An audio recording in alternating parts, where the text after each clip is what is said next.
Graça e paz, irmãos, amém? Os irmãos podem sentar.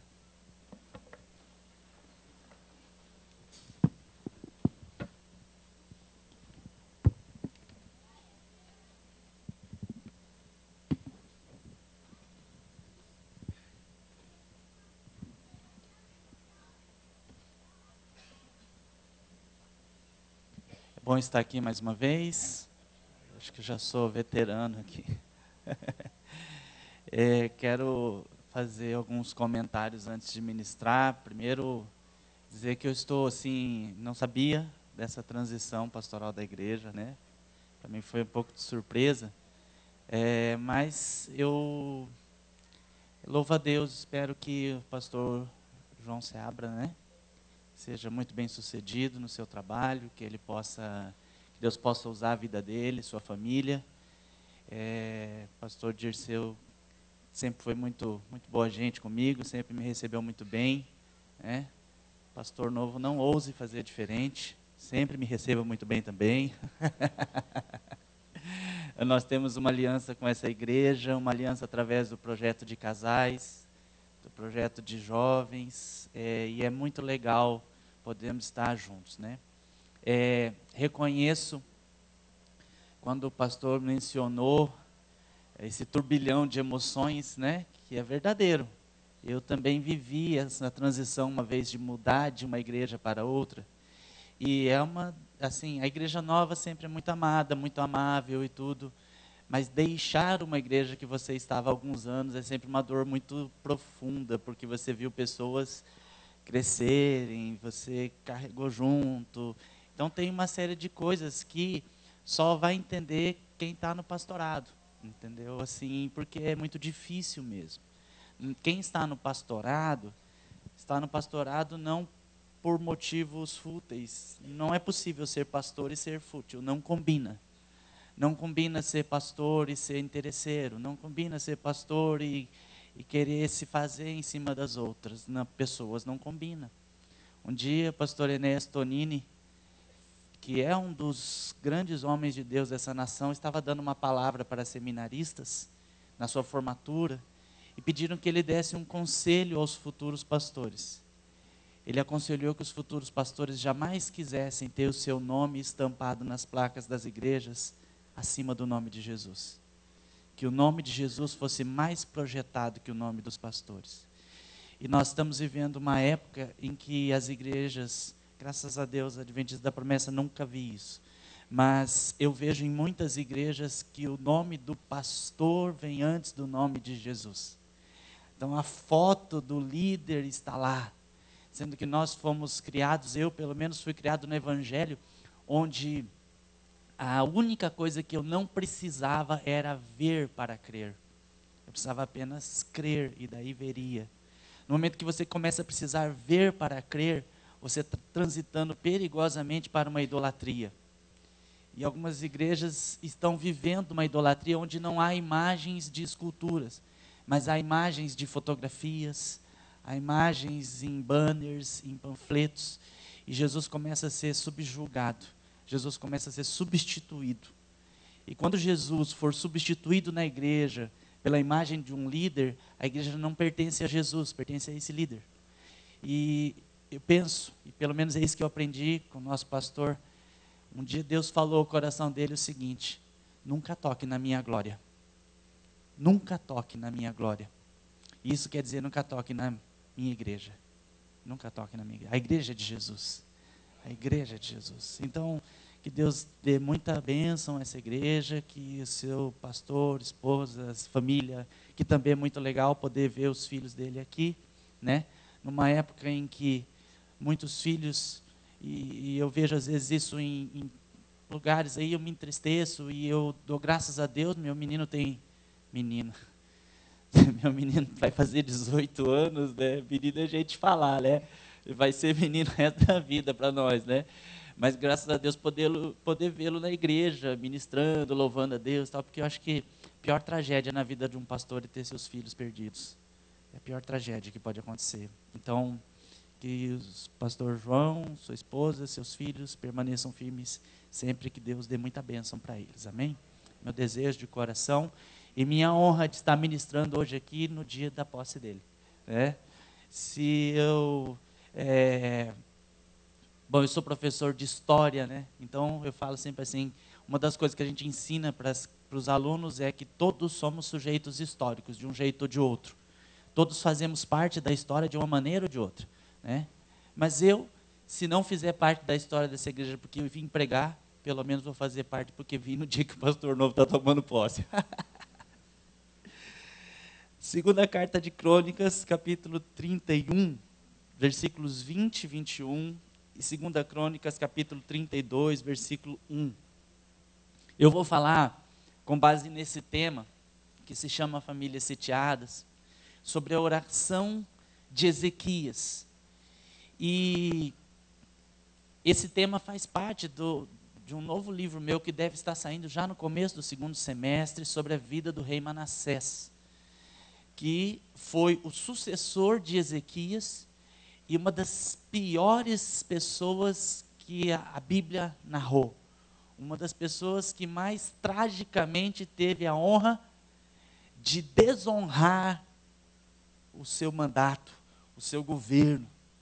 Foi uma pessoa terrível, mas que um dia foi alcançado pelo arrependimento. Então, sobre arrependimento vai ser essa abordagem. Mas hoje eu quero falar sobre o pai de Manassés, Ezequias. Então diz a Bíblia: assim fez Ezequias em todo o Judá. Fez o que era bom, reto e verdadeiro perante o Senhor, seu Deus. Em toda a obra que começou no serviço da casa de Deus, na lei e nos mandamentos, para buscar o seu Deus de todo o coração, o fez e prosperou. Depois dessas coisas, e desses atos de fidelidade, isso já no capítulo 32, versículo 1, veio Senaqueribe, rei da Assíria, e entrando em Judá, acampou-se contra as cidades fortes, a fim de apoderar-se delas. Bom, quero começar trazendo uma menção a algumas coisas contemporâneas do Brasil.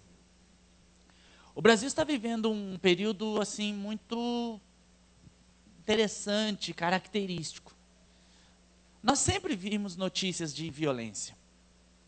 Nós sempre vimos notícias assim muito exacerbadas de violência. Mas algumas têm chocado o país de modo assim recorrente. Dias atrás, aqui em Curitiba, um indivíduo tinha lá uma namorada. Ele era policial, tinha uma algema, ele na frente de todo mundo, sem o menor cuidado, sem o menor disfarce, prende essa moça com algemas e lhe mata com 4 tiros. Depois dá um tiro no pescoço e se mata também. Notícias de violência estão recorrentes. Esses dias atrás, saiu uma notícia no Rio Grande do Sul, de um pai com uma madrasta. Mataram um menino de 11 anos com uma injeção letal. E ainda havia o risco desse menino, na verdade, não ter sido enterrado morto, mas ter sido enterrado ainda vivo. O que é uma coisa, horrorosa.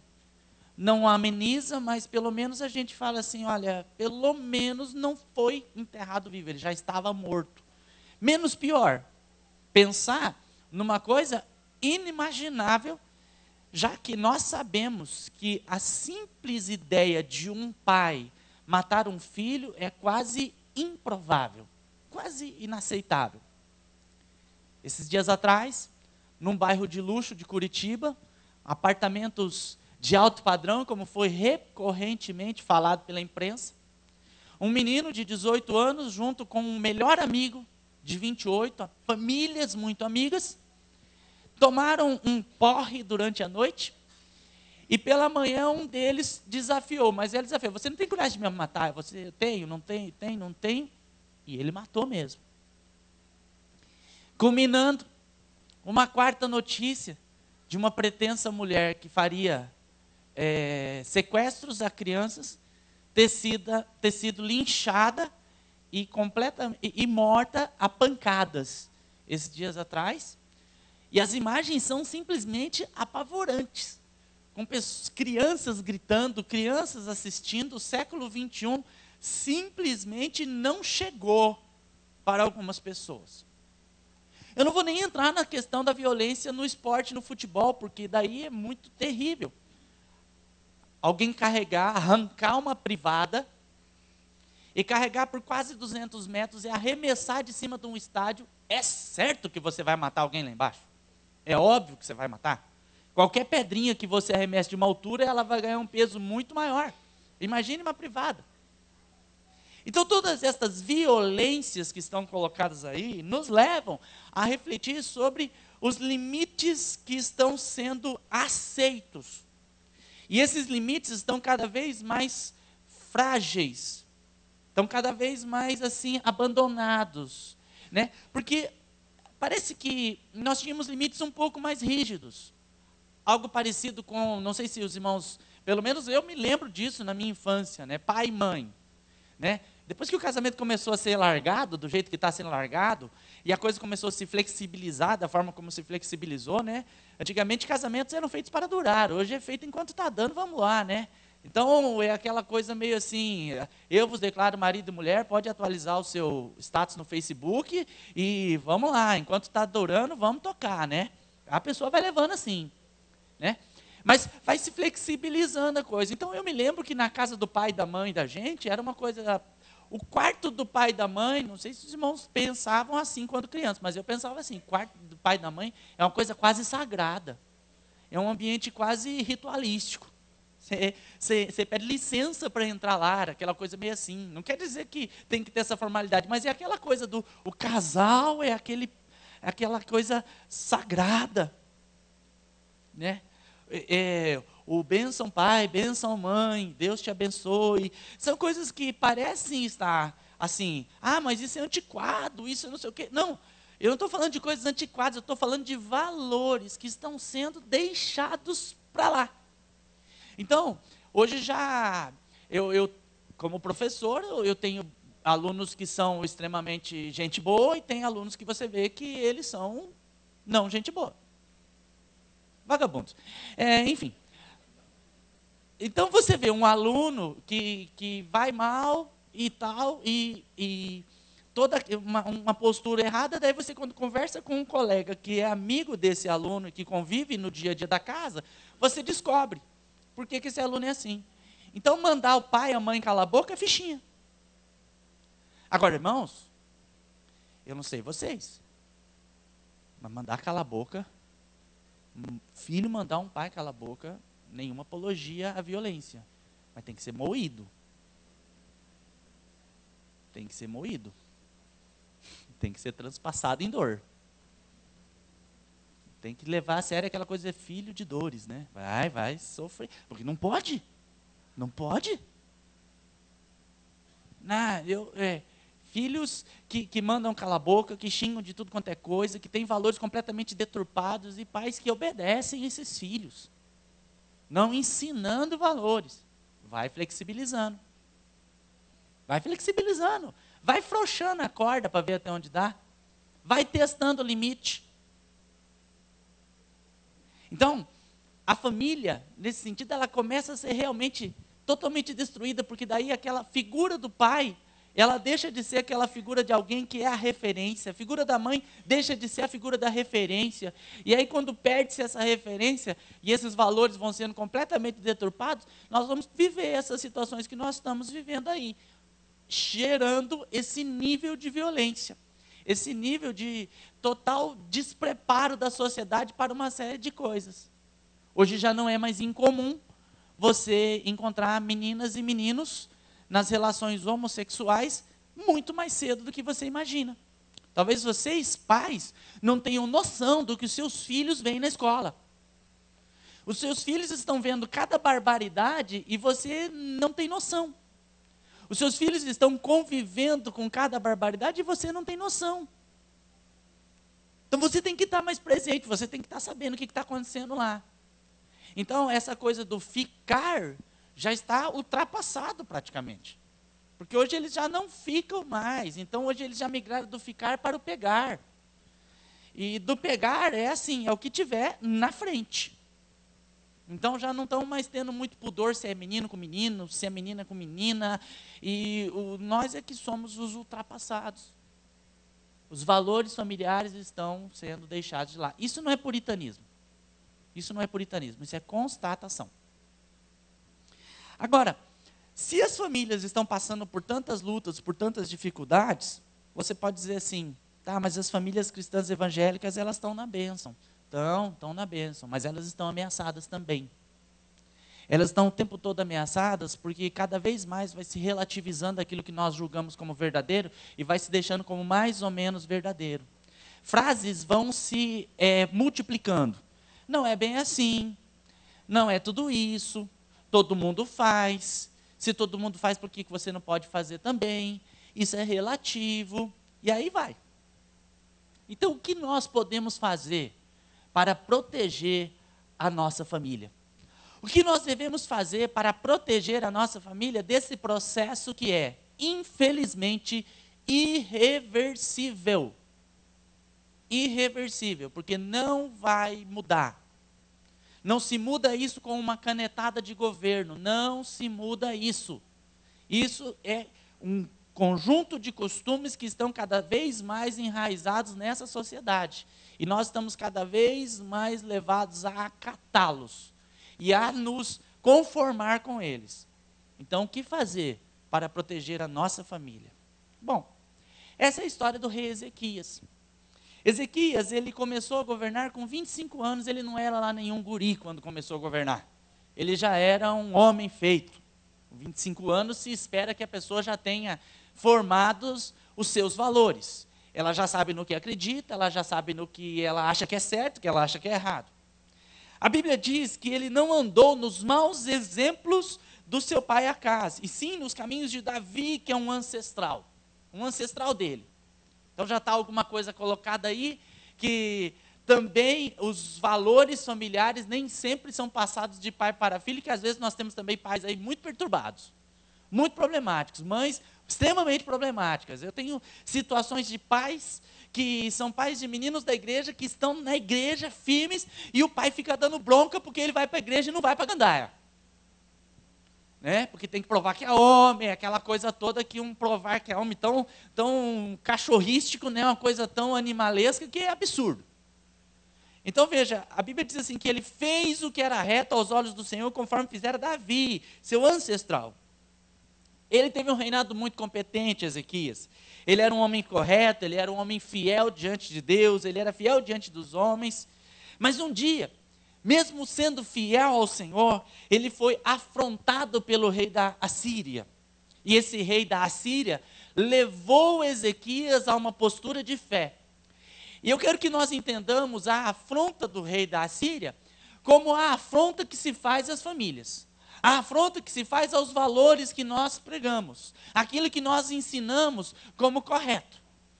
Eu tenho o padrão de dizer para os meninos e meninas, quando vou liberá-los para sair de sala, eu sempre falo, as meninas primeiro. Um dia eu estava dando uma palestra, e eu falei para professores e professoras que eu tenho esse costume, que as meninas primeiro. E um dia um aluno me deu uma bronca. Professor, que absurdo, como assim? Sempre elas primeiro? Não vai revezar? Falei, não vamos revezar. Nunca te ensinaram na sua casa, eu vou te ensinar. Tem que ter educação e cortesia. Uma mulher vem passando pelo portão, você espera, ela passa, você segura o portão. Você não precisa fazer isso só quando está afim da menina. Porque quando está afim, meu Deus, o cara vira um docinho, né? Aquilo é assim, um verdadeiro camaleão, muda de cor, de acordo com a situação, né? Não, odeia a abobrinha, na casa da menina ele ama. Ele ama a abobrinha. Primeira vez que, eu hoje gosto muito de berinjela. Mas a primeira vez que fui almoçar na casa da minha hoje esposa, já há 22 anos de casado. Minha sogra, aleluia. Amo a sogra da minha esposa. A sogra da minha esposa é sensacional. A minha sogra trouxe um prato, assim, que era um prato lindo, com queijo por cima, orégano, uns tomates. Falei, meu Deus, deve ser um parmegiana maravilhoso. A hora que eu peguei era berinjela. Eu comi com muito gosto. Mas não, você tem que ser cortês com as mulheres sem estar interessado nela. Isso é cortesia. Aí uma professora falou assim, professor, não concordo. Meu Deus, ela falou assim, você está acentuando a diferença de gênero, deixando as mulheres como inferiores. Ela tinha um jeitão que gostava de moças também. Aí eu falei, professora, a senhora acha? Ela falou, acho. Eu falei, por quê? Ela falou assim, não, porque veja, hoje nós temos mulheres motoristas, mulheres pedreiras, mulheres... Eu falei, eu acredito. E eu acho, inclusive, que as mulheres pedreiras vão tomar o mercado. Porque elas não são pinguças, elas fazem o serviço direitinho, elas varrem depois, deixam tudo ajeitadinho, elas vão dominar esse mercado, inclusive. Verdade? Qual é o estereótipo de pedreiro? Se tem algum pedreiro que não me leva a mal, mas é o estereótipo. Qual é o estereótipo de pedreiro? Não pode pagar ele sexta-feira antes do almoço, não volta mais. E na segunda-feira ele já não tem a grana da sexta, porque ele torrou tudo. E para arranjar um bom é difícil, e não limpa as coisas, é complicado.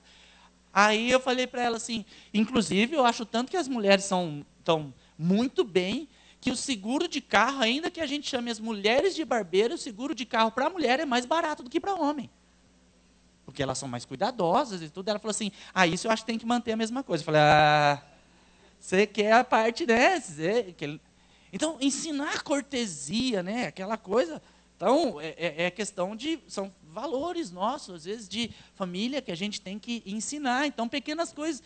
E no momento que você está mantendo determinados valores, mantendo determinados costumes, você começa a ser afrontado por essas mudanças de parâmetros, essas mudanças de valores. Então, o que fazer quando nós somos afrontados por esse processo que eu afirmei irreversível, mas irreversível fora, não aqui dentro? A igreja é verdadeiramente a arca de Noé, não do filme. Não do filme. Eu não fui ver, mas eu nem tinha expectativa, né? Eu sou mais Homem-Aranha, aquelas coisas mais modernas, assim. Mas eu nem fui ver. Mas tem gente que começou a entrar num surtado, né? Olha, que eram aquelas pessoas que apareceram do lado do Noé? Eu falei, eram atores. Alguns figurantes, inclusive, não se preocupe, eles não eram do diabo nem de Deus, eles só estavam ganhando uma grana. Não se preocupe. Então, a igreja é essa arca que está aqui, nós estamos balançando às vezes com todo esse temporal que está aí fora, homossexualidade, liberação da maconha e uma série de outras coisas que estão aí, uma sexualidade desenfreada, falta de valores, falta de respeito, onde o país está sendo tomado por uma onda que é o seguinte, quem é o presidente do Brasil? Alguém diz? Qual o nome do presidente do Brasil, da presidente? Não é a Dilma. O presidente do Brasil chama Jerome Valk. É o secretário-geral da FIFA, ele que manda no país e ninguém fala nada. Olha, não esperem que o Brasil seja uma Alemanha. Eu nunca esperei isso. O Brasil não é. Será que a pessoa estudar para dizer que aqui não é Alemanha?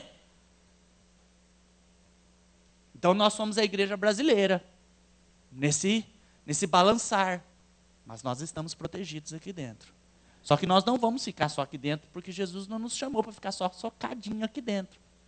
Nós somos árvore plantada junto à corrente das águas. Nós vamos frutificar. Então a Bíblia diz assim, Ezequias, tendo recebido a carta das mãos dos mensageiros e tendo a lido, subiu à casa do Senhor, a estendeu perante o Senhor, e Ezequias orou perante o Senhor, dizendo, ó Senhor, Senhor Deus de Israel. Então vamos interpretar a carta de Senaqueribe como todo esse contexto de mundo chegando para nós como família. Olha família, olha famílias cristãs.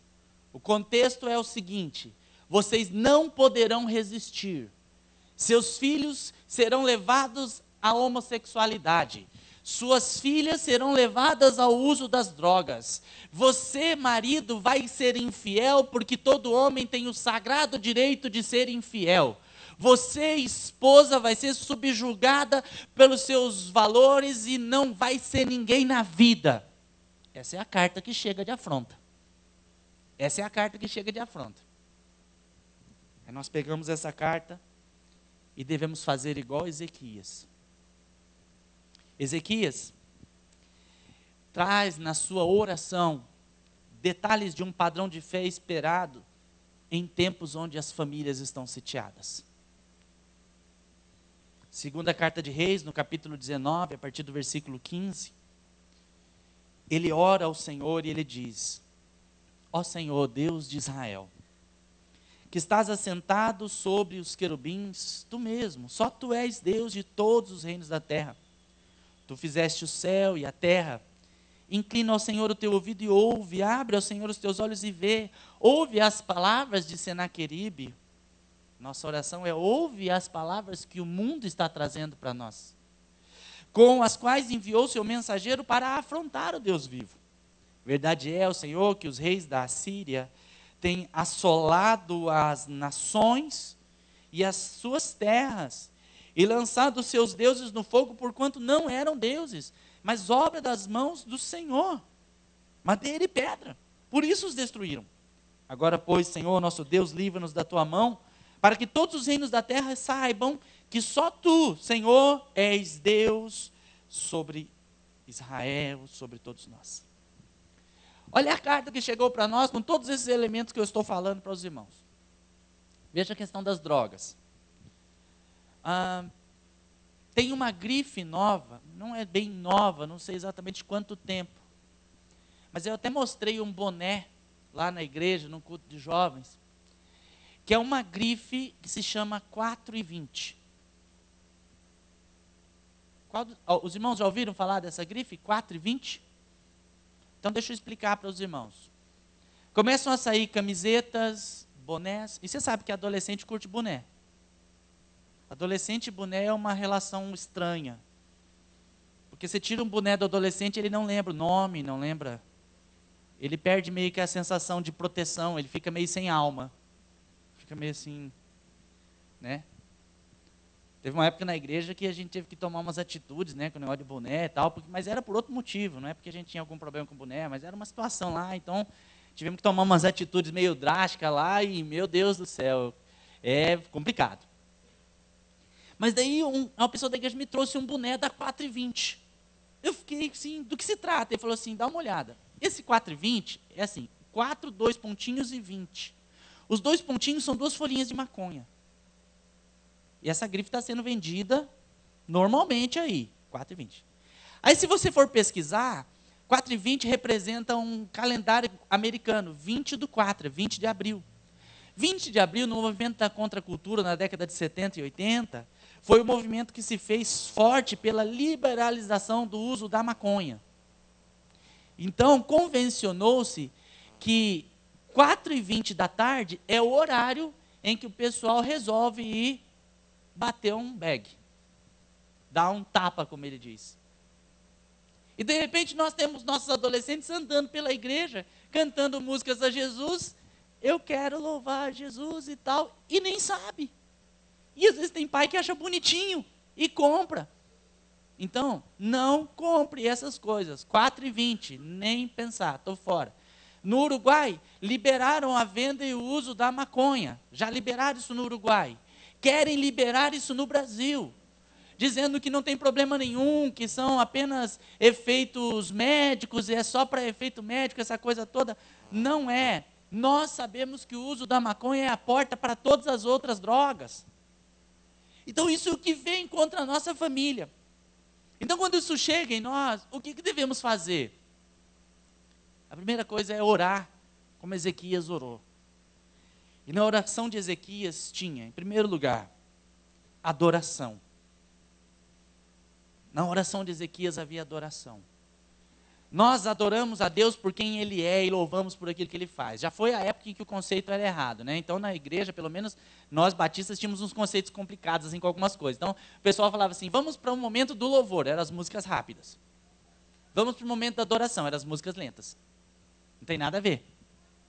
Adoração é por quem Deus é, louvor é por aquilo que Ele faz. Então no momento que você diz assim, o Senhor é santo, o Senhor é maravilhoso, o Senhor é eterno, você acabou de adorar.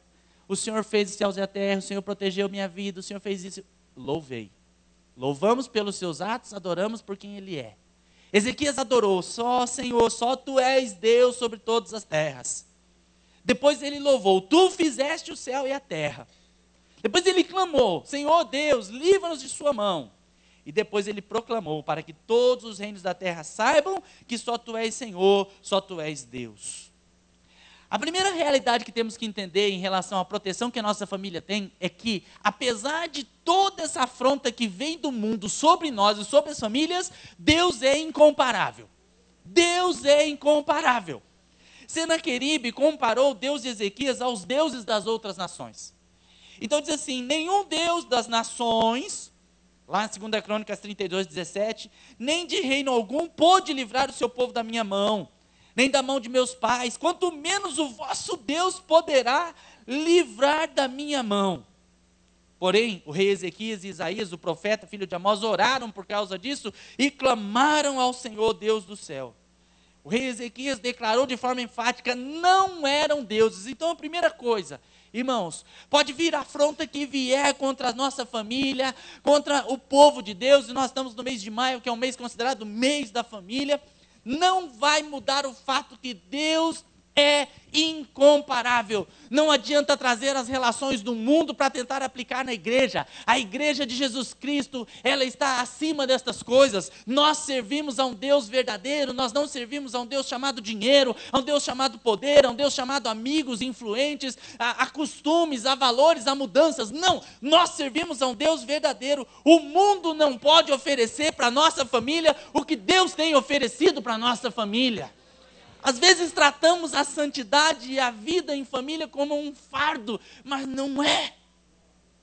Há uma música que fala sobre a beleza da santidade. A beleza da santidade. Às vezes nós tratamos como um fardo ser santo, e ser santo é um privilégio. Ser santo é uma alegria, porque pode nos trazer valores assim que são intocáveis. Veja, quantas mães amanhã, nesse chamado Dia das Mães, estarão tendo que visitar seus filhos nas penitenciárias. E você poder ter seu filho na igreja. Sabe, tem uma coisa assim, o que é felicidade, o que é paz, né? Tem gente que vai perguntar, o que é paz para você? Ah, silêncio. Então vai para o cemitério, uma beleza, cheio de paz lá, né? Uma maravilha a paz no cemitério, fica lá. Vai lá no municipal, lá que é bem legal, lá no Alto São Francisco, desde 1850, o cemitério mais antigo. Os nomes das ruas estão tudo enterradinhos lá, vai lá, vai lá. Paz não é silêncio. Paz na relação familiar é você passar na porta de uma casa, tá aquela gritaria, você fala, estão se matando. Mas não é. É que aquele monte de filho conversando, falando alto, um aprontando com o outro, a mãe chega com o frango. Sabe como é que é, né? Põe o frango na mesa, a coxa é minha. Pá! Ó, a oração primeiro, moleque. Ah. Termina a oração. Ele estava de olho aberto, mãe. Como é que você viu? Ah, Deus, tipo, eu acho que Deus, tipo assim, porque tipo é vírgula, né? Para adolescente, tipo é vírgula. Pô, tem paz maior do que estar a tua família reunida em torno de uma mesa? Quem tem filho adolescente aí, ou jovem, que sai já por conta e tal, vai para as programações da igreja, com amigos, enfim. Tem coisa mais que enche o coração de paz, de um pai e de uma mãe, que o barulhinho da chave, e você sabe, chegou, está em casa. Essa é a verdadeira paz. Essa é a verdadeira alegria, porque veja, em tempos onde está caindo privada da... Deus o livre, olha que eu sou corintiano, eu sei do que eu estou falando, a galera lá é violenta. É nós, né? Um dia o cara me falou, você é corintiano? Ô pessoal, esconde a carteira. Não é verdade. Aí eu olhei para ele e falei, não estamos mais nessa época, nós já estamos matando com sinalizador. Todo brasileiro tem o direito a um homicídio, eu estou com saldo. Verdadeira paz, que excede todo entendimento, é saber que nós, ainda que estejamos sendo afrontados, Os nossos valores são calcados pelo Espírito Santo e pela firmeza da palavra de Deus, e eles não vão mudar. Não vão mudar. Tem coisas que não mudam. Se você, todo mundo que já teve a oportunidade de ir para a praia e entrar no mar, que é muito legal, é jóia, é gostoso, eu não sou surfista, nem sou nadador, eu sou aquele de uma vez por ano ir lá, e é maior legal você entrar, e eu pelo menos tenho o costume de fazer um lugar ser a minha referência. Então eu vejo uma cor de um negócio, eu entro de óculos, porque sem óculos não enxergo nada, então eu vejo uma referência, marquei, é lá está o pessoal. E você brinca, e a onda vai te levando para lá, vai te levando para cá. Mas a referência sempre é a mesma. Os valores do mundo são essas ondas que podem tentar nos levar para lá, para cá, mas a palavra é a referência que é sempre a mesma. É a mesma. 2 Crônicas 32, 7, a palavra que vem de Deus é: sejam fortes e corajosos, não temam, nem se assustem por causa do rei da Assíria, nem por causa da multidão que está com ele, porque há um conosco maior do que está com ele. Com ele está o braço de carne, mas conosco o Senhor nosso Deus, para nos ajudar e para guerrear nossas guerras. O povo recobrou o seu ânimo com as palavras de Ezequias. Nós precisamos aprender que o nosso Deus é o Criador de todas as coisas, é soberano sobre a vida, sobre a morte, sobre o tempo, e não pode ser comparado a outros deuses. Nosso Deus não é um ser humano melhorado, aprimorado. Deus tem o seu poder que excede todo o entendimento do homem, e o seu agir não está sujeito a explicações limitadas. O nosso Deus é maior do que o mundo. Nós servimos a um Deus que nos protege, que nos cuida. Agora, nós precisamos saber que toda bênção precisa ter um objetivo. Qual é o propósito das nossas petições ao Senhor? No caso de Ezequias, vem uma afronta, e ele se coloca diante do Senhor naquela petição, e ele elegeu um motivo para a petição. No primeiro momento você pode dizer assim: Ezequias foi clamar a Deus porque a corda estava no pescoço, né? Porque a coisa estava grave. Então, como ele estava numa situação de crise, ele foi pedir, para Deus socorrer. Mas não é.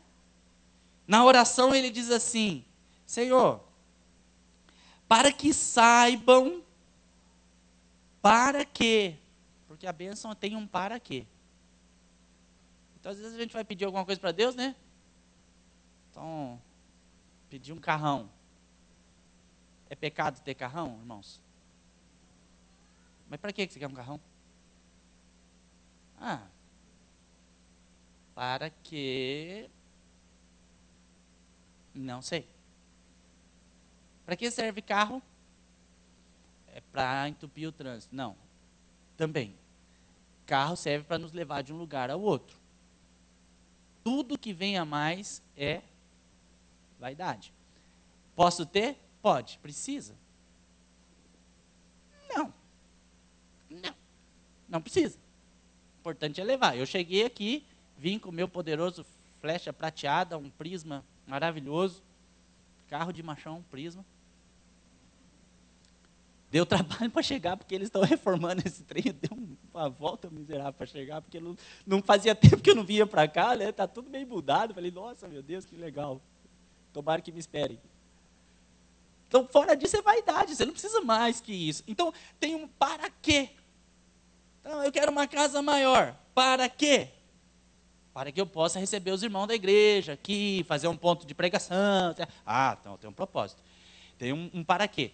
Aí, Ezequias fala assim: Senhor, eu te peço que nos livre, para quê?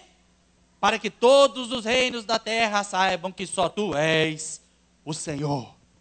Então, por que você tem que clamar pela sua família? Para que aconteça na sua vida exatamente como diz no Salmo 126. Então entre as nações se diziam, grandes coisas fez o Senhor por eles. Com efeito, grandes coisas fez o Senhor por nós. Para quê? Para que todos os parentes, para que todos os amigos, para que todos os vizinhos saibam que vale mais a pena servir a Deus do que servir ao mundo. Que vale mais a pena estar na presença do Senhor do que estar no mundo.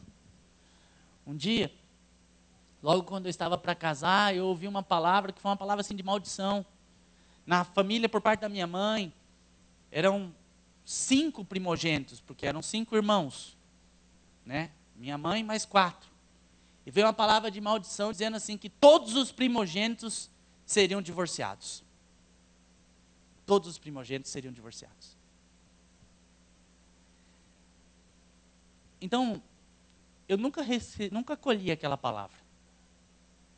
E pela bondade de Deus, já vão 22 anos. Já tem bastante, né? Mas dá para ir mais longe. Bem mais longe. Quantos aqui tem mais de 10 anos de casado? Mais de 20? Alguém com mais de 30? Você encontra isso fora da igreja? Não encontra. Um dia um pastor amigo meu contou o seguinte, que um indivíduo chegou para ele e falou assim, quantos anos você é casado? Ele falou, 30 anos. O cara falou, com a mesma mulher? Ele falou, sim. Aí o cara perguntou para ele, mas para quê? Entende o que eu estou falando?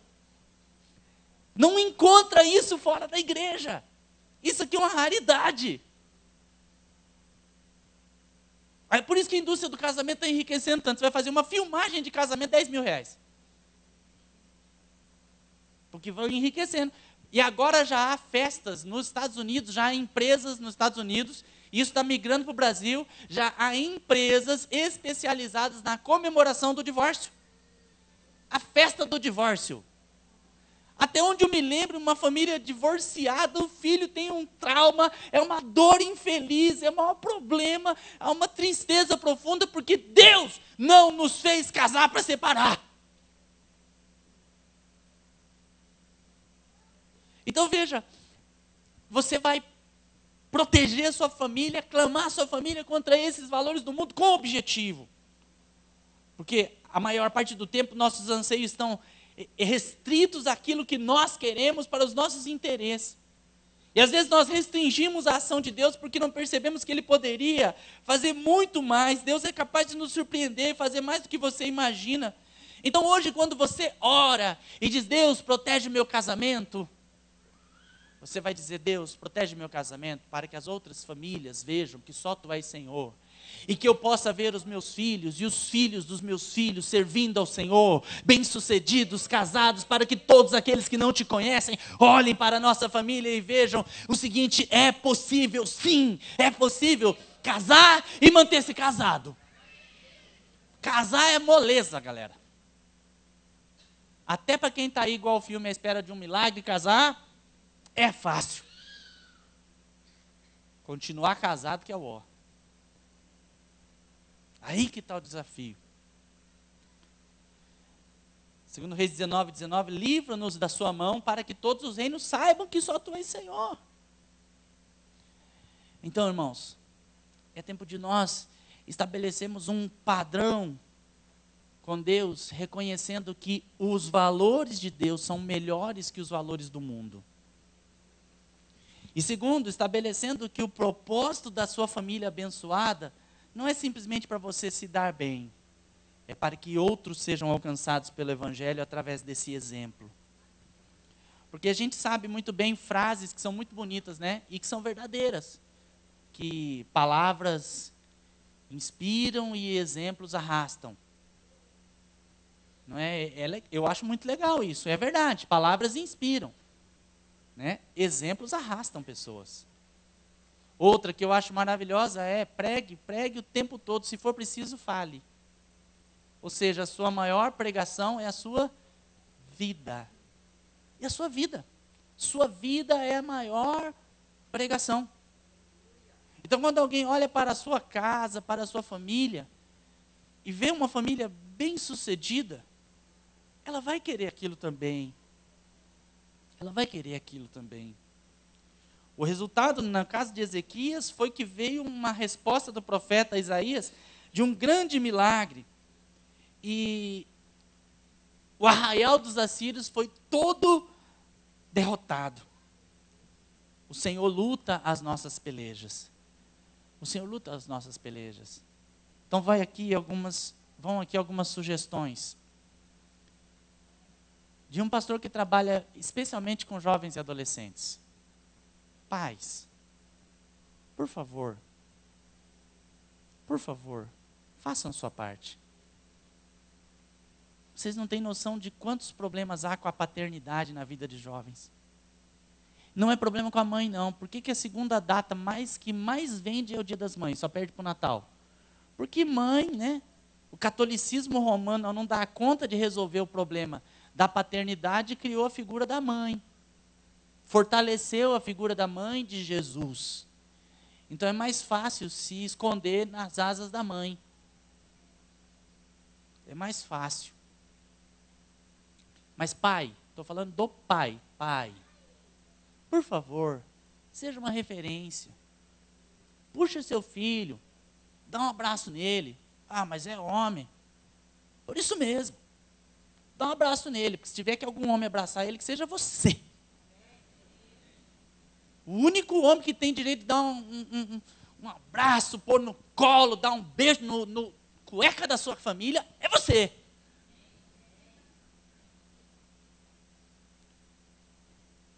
Mesma coisa faça com a sua menina. Senta no colo, chama de princesa, dá presente, abençoa, ministra, traz palavra de Deus sobre a vida dela. Porque se você não fizer isso, vem um canalha e faz. Um dia eu atendi um cara e falei, rapaz, você não tem sossego, você fica dando em cima de todas as meninas, o que acontece? Ele falou, o que eu posso fazer se eu sou cafajeste?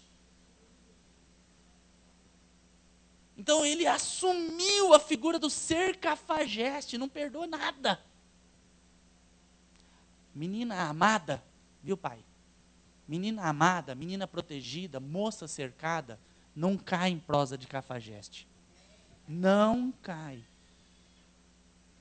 Ore, pai, para que na sua casa não haja espírito de sensualidade. Ore, meninas e meninos, se você leva muita cantada, fica atento. Vocês entendem a palavra cantada, tranquilo? Ô, gostosa, ô, não sei o quê, ô, lá em casa, ô, aquelas coisas horrorosas. Se você leva muita cantada, vigia, você tem um espírito de sensualidade te rondando. Porque mulher de Deus, homem de Deus, que é livre do espírito de sensualidade, não leva cantado, não é porque é feio, é porque está cercado. Está cercado. E um dia vai brilhar. Eu atendi um casal agora, que eu vou fazer o casamento deles no período de 1 ano, assim mais ou menos. E eu já vinha discipulando a moça, mulher de Deus, assim. E um dia eu perguntei para ela, você leva muito cantada? Ela falou, não levo. Eu falei, legal, gostei, porque eu já tinha esse conceito em mente, né? Aí quando apareceu esse moço que quer casar com ela, moço de Deus também envolvido, ele falou assim, pastor, quando eu descobri que essa menina já era da igreja há tanto tempo, eu falei, onde é que estava você? Perguntou para ela. Aí eu tive que responder, ela estava guardada para você. Estava protegida, cercada. Então cuidado, se você leva muita cantada, fica atento, você está com espírito de sensualidade, porque você também não é tudo isso, né? Se toca, mano. Não é verdade? E se você quer ser tudo isso, você também está com problema, mano. Mãe, por favor, mãe, não esconda os erros do seu filho do pai deles. Não esconda, ele fez. Papai tem que saber. Tem muita mãe aí que cerca o neném. E aí o neném cresce e vira um neném horrível, mau caráter. Não faça isso. Seja um referencial. E como eu digo que os exemplos arrastam, pai, não custa nada, pai. E aí, enfim, vou falar. custa nada lavar uma louça de vez em quando, pai. Sabia. Custa nada, pai. Lava uma louça de vez em quando. Agora, você vê século XXI, um dia eu vi um moleque falando para mim que ele não ia fazer serviço de casa, porque isso é coisa de mulher. Eu falei, quem falou isso para você? Ah, meu pai. Como assim? Serviço de mulher? Lavar louça? Lava uma loucinha de vez em quando, custa nada, é bom, descansa, relaxa, você fica super relaxado, você fica assim, aquele momento você não pensa em mais nada, a não ser manter os pratos não quebrados. É bom. Custa nada. Tira o lixinho de vez em quando, dá uma varrida, passa um aspirador na casa. Faça isso, seu filho vai fazer também. Ele não vai virar mulherzinha porque ele está fazendo serviço de casa. Ajuda. São alguns valores que, por mais simples que possam parecer, fazem com que a família se mantenha unida. Se mantenha unida. Aí, moça, quando você vai querer casar, né? O rapaz chega lá para você e fala, sabe como é que é, irmã?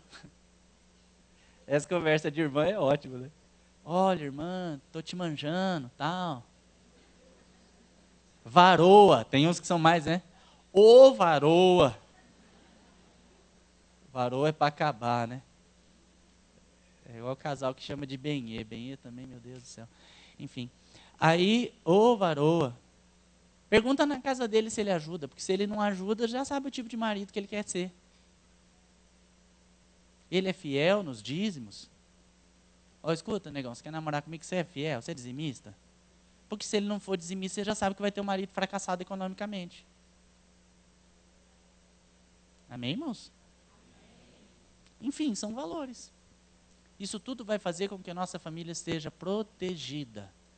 E nós temos que pensar assim, nós queremos os nossos filhos e os filhos dos nossos filhos na presença de Deus. Amém, irmãos? Uma última coisa que eu quero falar também para os pais aqui. Facilitem a vida dos seus filhos para que eles estejam na igreja, tá? Assim, tem muito pai que reclama de ter que sair de casa e trazer o filho para o culto. Faça isso não. Agradeça a Deus. Cada vez que você tem que fazer o empenho de sair de casa para trazer seu filho para a igreja, é melhor do que você ter que fazer o empenho de sair de madrugada de buscar ele na balada. Um dia, eu vi uma propaganda sobre isso, né? Pai participativo, indo buscar a filha na balada 3 da manhã. Isso não é um pai participativo, isso é um pai assassino, né? Isso é um pai que está querendo que a filha se perca mesmo. Então leva ele para a igreja, ajuda a fazer amigo. Ah, tem retiro, manda para o retiro. Manda para o retiro, paga esse trem. Não, vou ter que fazer um esforço aqui, vou ter que deixar de pagar o meu futebolzinho da semana. Não vá jogar futebol, fica gordo, não tem problema. Mas manda o moleque para o retiro. Manda ele para o retiro, para ele ir lá, para ele fazer amigo. Porque você tem que pensar o seguinte, melhor ele na fé do que você magro. Aleluia. Proteja seu filho. Proteja sua filha. Proteja sua esposa. Proteja seu marido. Famílias não ficarão cercadas por Satanás. Nosso modelo de família vai se propagar, porque eu creio na palavra de Deus que diz, então entre todos verão e dirão, grandes coisas tem feito o Senhor por esta família. Glória a Deus. Vamos orar? Vamos orar, vamos ficar em pé, vamos orar pela família. Se você tem oportunidade, não quero fazer nenhum tipo de tumulto, mas se você tem oportunidade de estar com a sua família aí, perto de você, abraça. Ou se você está em outro lugar, chega perto do pai, da mãe, abraça. Rola aquele beijo no paizão agora, na mãe. E se você está sem sua família aqui, alguém da família da fé vai chegar perto de você, né? Se alguém está sem a família aí, porque talvez ainda não são convertidos, ou hoje não teve a oportunidade de vir ao culto, alguém da família da fé vai chegar perto de você. Então faça isso agora, uma demonstração. Dá um abraço, dá uma beijoca agora, não tem problema não. Ah, mas estou na igreja, vou dar um beijo no meu marido aqui, vai, dá um beijo aí. Porque é melhor dar beijo enquanto está vivo do que beijar o caixão depois. Depois que estiver morto, não adianta ficar beijando o defunto. Tô certo? Tô certo, né? Vai esperar morrer para amar. Ame enquanto está vivo. Proteja enquanto está vivo. Essa é a porção que Deus te deu. Pode dizer isso a pessoa que está com você, sua família, assim, você é o melhor que Deus poderia ter me dado. Deus que me deu você. Você é um presente de Deus para a minha vida. Comece a declarar palavras de bênção agora. Em nome de Jesus, comece a abençoar a sua família. Vai falando agora, não sou eu que vou orar, você que vai começar a declarar agora sobre a sua família, sobre o seu filho, sobre a sua filha. Vai dizendo: filho, eu declaro que você vai ser bem sucedido por onde você andar. Filho, eu declaro que você é uma bênção na nossa casa. Filho, diga para o seu pai: pai, eu te amo, pai, porque você me trouxe para essa vida, pai. Eu te amo, pai. Eu te amo, mãe. Talvez algumas pessoas aqui hoje estão chorosas porque a mãe não está mais viva. Mas mesmo que ela não esteja mais viva, você tem pessoas que você hoje ama e pode declarar a bênção. Declara sobre seus filhos, sobre seu marido. Diz: marido, você vai ser cada vez mais um homem santo. Eu serei só tua, você será só meu. Eu abençoo a família agora, Senhor Deus. Eu quero agradecer pelas famílias aqui da igreja do Xaxim, da Adventista da Promessa do Xaxim, que agora passa a ser pastoreada, Senhor, pela família do pastor João, pela família do pastor anterior, pastor Disseu. A bênção do Senhor sobre aquela família, a bênção sobre a família do pastor João, a bênção do Senhor sobre as famílias dos presbíteros, das famílias dos diáconos, das famílias dos crentes dessa igreja. Ó Deus, sobre aqueles que ainda não têm sua família convertida, que possam alcançar a sua família, e que a nossa oração seja como a oração de Ezequias: o Senhor é incomparável, nada poderá ser melhor do que ter a minha família na presença do Senhor. Quero declarar: eu e a minha casa serviremos ao Senhor. Perdão, Senhor, se temos falhado como pai, como esposa, marido, como filho. Perdão, que o sangue de Jesus passe sobre as famílias. Que o sangue do Cordeiro seja como foi lá no Egito e esteja colocado nos umbrais das portas das famílias dessa igreja. Que o sangue do Cordeiro esteja nos umbrais das portas da família dessa igreja. E se o anjo da morte passar, ele passe direto em nome de Jesus. Que haja vida sobre as casas, que haja vida sobre os relacionamentos, que haja vida, Senhor, sobre os casamentos. Se há algum casamento aqui amortecido, Senhor, fragilizado, Deus, hoje, que o arraial de Satanás seja destruído, essa família seja ressuscitada. Que este seja um dia das mães, com o verdadeiro amor, que lança fora todo medo. Eu agradeço e abençoo em nome de Jesus. Amém, Senhor. Glória a Deus. Seja cheia do Espírito Santo a tua casa, em nome de Jesus.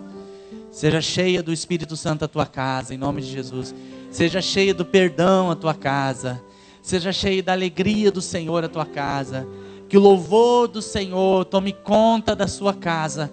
E você seja bem sucedido em tudo que fizer, em nome de Jesus. Deus te abençoe. Deus te abençoe. Amém. Deus abençoe, meu irmão, minha irmã. Obrigado, pastor, pela oportunidade. Que Deus possa fazer frutificar tudo aquilo que foi ministrado nessa manhã sobre as famílias aqui, em nome de Jesus. Os irmãos podem se sentar no momento.